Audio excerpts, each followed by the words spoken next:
I said I study tumour cell invasion, and with DEBRA money, actually, I sort of helped develop a three-dimensional invasion system that lots of people use now and have developed themselves, and is routine in sort of cancer labs in the EB field.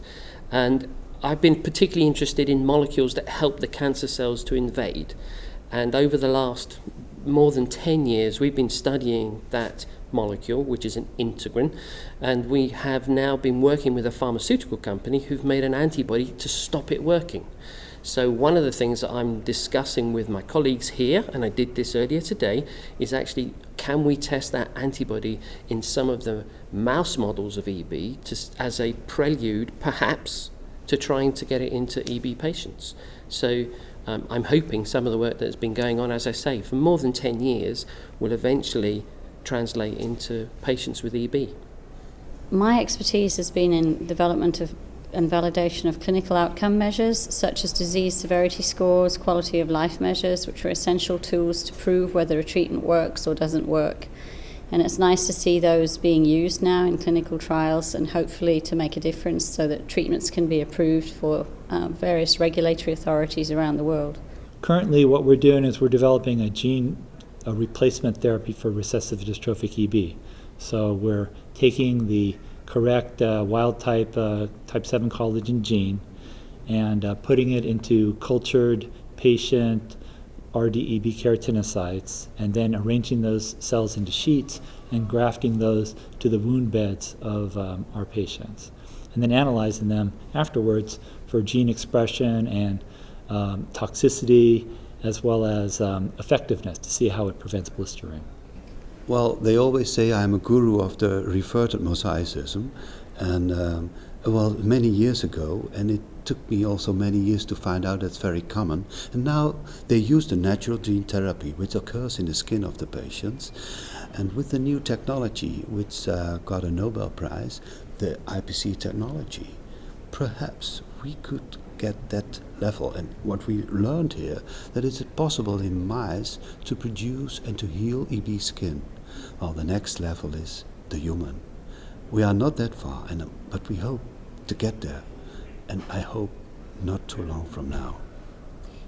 I think my main contribution has been to understand the mechanisms of dystrophic EB, maybe a bit also a junctional EB, but particularly dystrophic EB. And by understanding the mechanisms, we now have been able to develop new therapeutic possibilities. We bring results. I mean, we work hard. We try and understand what's going on. We have had some success in understanding the mechanisms that contribute to the development of cancer in patients with recessive dystrophic EB. And I think I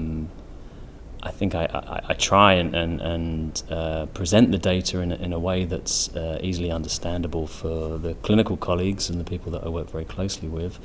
I really appreciate those interactions as a basic scientist with my clinical colleagues. I think I very much value that, and I think I couldn't do the work without their help. I think I'm in a position where I'm predominantly clinically orientated, but with a very close working relationship in the area of research in a number of different strands.